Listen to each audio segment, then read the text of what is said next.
All right, so we've defined grace as God doing good toward us, pouring goodness into our lives simply because He is good. And the first lie that I believed for a long time was that it's all about me. And that's just a lie. It's all about me. That God saved me because I was pretty good and I was worth saving. That God was being good to me because look how good I was. And that's the second lie. I deserved it. God was pretty lucky to have me on His team. And I'm sure when He looked at me, He would just kind of poke the angels and go, "Did you see Dawn down there? Do you see how good she is?" Yeah, total lies, guys, total lies. God is not good to me because I deserved it. And my story goes on and it changes the tone here a bit. So I'm in Papua New Guinea, and I have a pretty good reputation, married to a wonderful man, been married for a long time, and had a fruitful ministry, had 4 beautiful children. God poured His grace into my life, and I didn't deserve any of that. And in fact, I squandered it.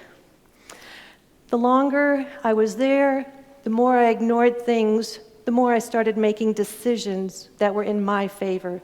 Decisions about what felt good for me, decisions about what I needed. I already alluded to the fact that my marriage was fraying, but I didn't take it seriously. That was His problem. God would deal with him, I'm pretty sure, because God is also just. Thank you very much. So I just had to take care of myself and make sure that I kept up this good reputation that I had. I made decisions that was taking me down a path of self-destruction. I started having a relationship with a man that was toxic. I knew it was wrong. I knew it was wrong. God, in His grace, gave me opportunities to walk away from it. But I ignored those moments of grace in my life because it was all about me. I was focused on me, and I was making decisions about what I thought I needed. This man fed my ego.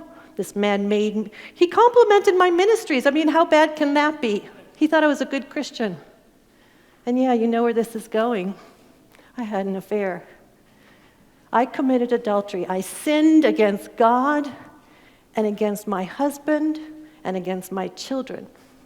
And I destroyed all those relationships that God was building into my life.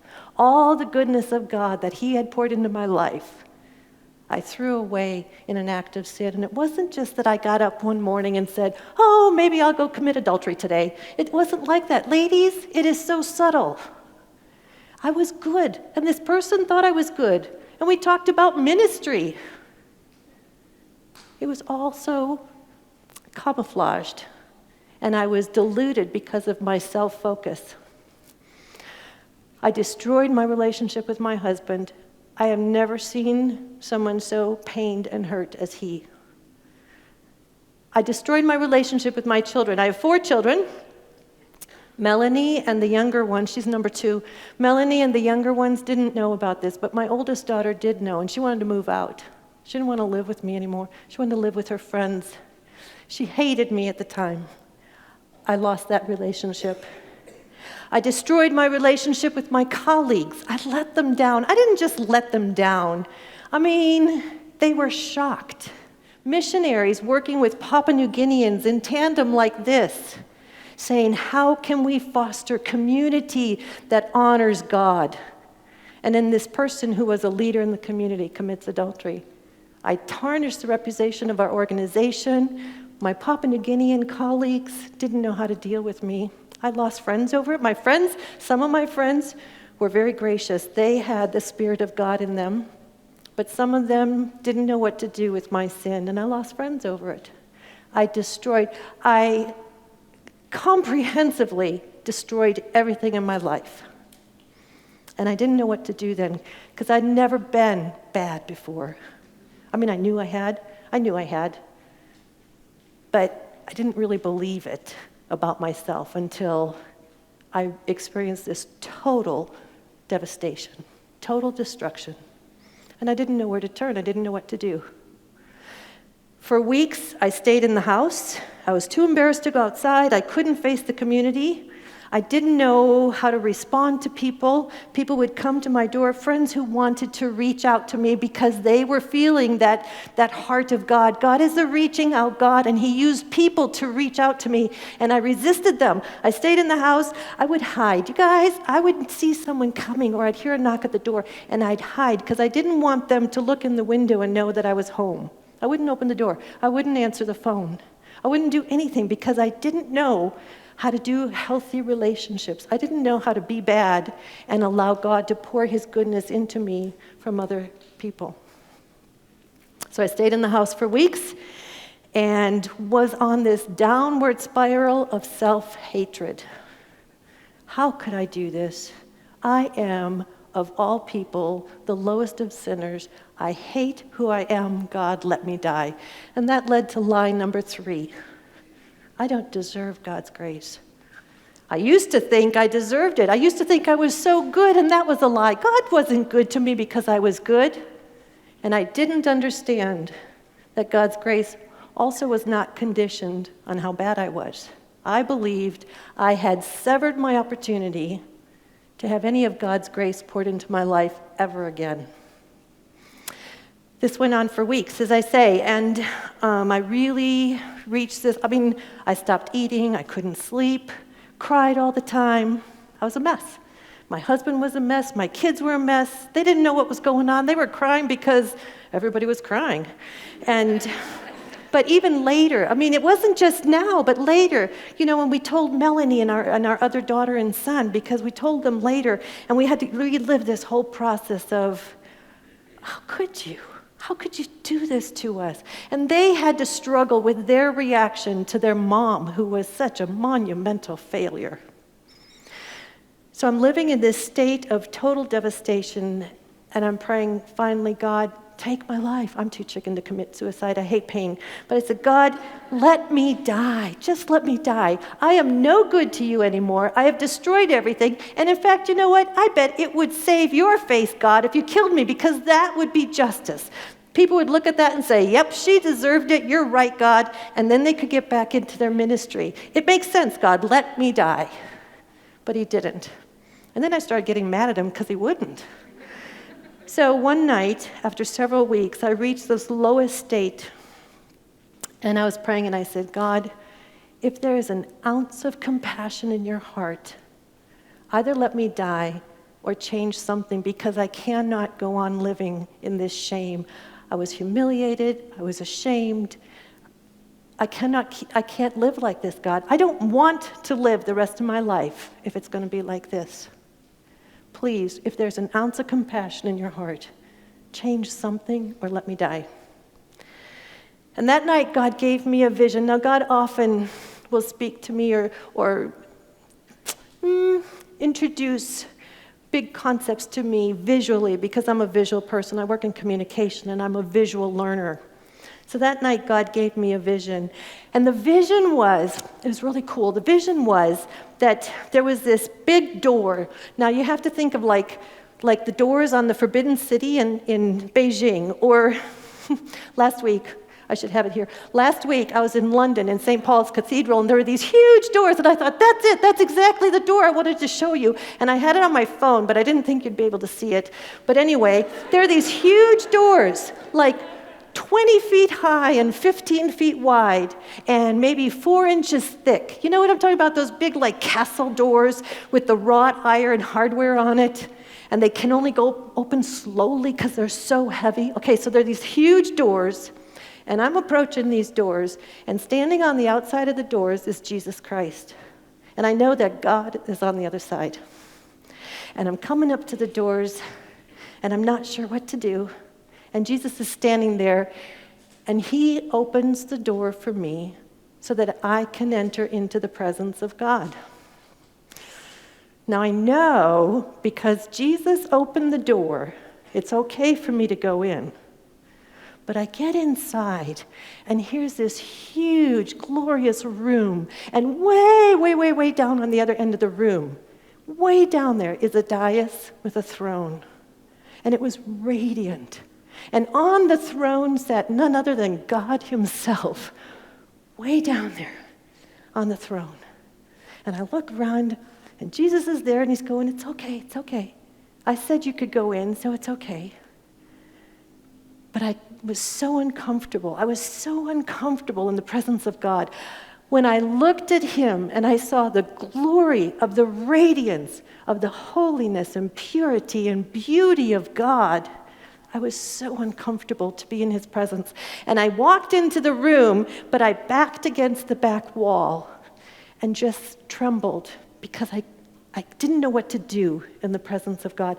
Theologically, I knew the Bible said Jesus is the way to God. But in my mind, I thought, God provided the way for salvation by having his son die on the cross. So God is obligated to Jesus to let me in. That doesn't mean he wants me. It's an obligation. It's an obligation to his son to let me in. And when I was in, I was pretty sure God didn't really want me there. But he had to let me be there because Jesus said I could. And that's where the vision ended. And so I'm pondering this for a few weeks, and I'm going, God, is this really all it comes down to in the end? That theologically it's correct for me to be in your presence, and that's all there is to it? It's a theology, it's a fact. I can't live with that either, God. This still isn't good enough. I can't live with that uncomfortable realization of how bad I am and how good you are. God, I want all of you or none of you. I can't do this. I can't do this halfway thing. And I struggled with that for a long time too, because I thought, who am I to tell God how he ought to be relating to me? But then I realized it wasn't me telling God how to relate, but rather it was a longing in my heart for something out there, God, that looks so good. It was that yearning. I was created for relationship with God, and my heart yearned for that, but I knew I couldn't make this work. So I prayed longer. Another couple weeks go by, and I said, God, I cannot live like this either. This is not enough. I don't have enough of you. If I can't enjoy all of you, I don't want to be in this room always aware of what I'm missing because of my sin. So after a couple more weeks of dealing with this, I had another vision. Same doors, Jesus Christ standing there with a smile, thank you very much. He loves saving people. He loves bringing people into the presence of God. So Jesus is there, and he opens the door, and it's the same room, and God is down there, and it's glowing down at that end of the room, and I'm still Dawn, and I'm still very aware of who I am and what I've done and how I've disappointed God and how he must hate me now. I'm pretty sure God hates me now. And I walk in the room, and I stand at the back. And then, you know what? God stood up and came down from the throne and walked across the room and took my hand and drew me in. Because he's a reaching out God. That's what God does. That's what grace is. I could not have earned that. I could not have done anything that would have corrected my position with God. It was totally God reaching out to me and drawing me back into relationship. Because that's where his heart is. He does it because he is good, ladies. God's grace toward us means that God pours goodness into our lives because he is good, not because we deserve it. And he will never withhold his grace from your life because of what you've done. Because he is good, not because of what we've done. God's grace is always there for us, always reaching out to draw us back into fellowship with him. God is a reaching out God. We have a verse in Exodus that talks about God speaking to Moses, and Melanie told me this, I didn't know this. This is the first time that God he speaks of who he is. The first time he sort of self-defines. And he says, I am the Lord, the compassionate and gracious God, slow to anger, abounding in love and faithfulness. That's who God is. It's the nature of God to be filled with compassion and love and faithfulness to what he has promised.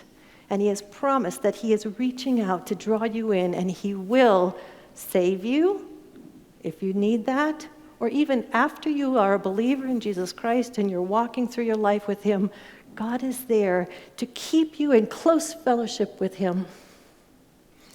That's the grace of God. I learned about God's grace for salvation when I was 7 years old, but I learned about the true meaning of God's grace when I was 37, when God reached out and drew me into relationship with him once again. Now, there are some here, I'm guessing, who have been on the other side of my story. I'm the one who committed adultery. I'm the one who broke my promise to my husband. I'm the one who shattered the trust of my children. But there's some here who have been the receiver of that kind of action.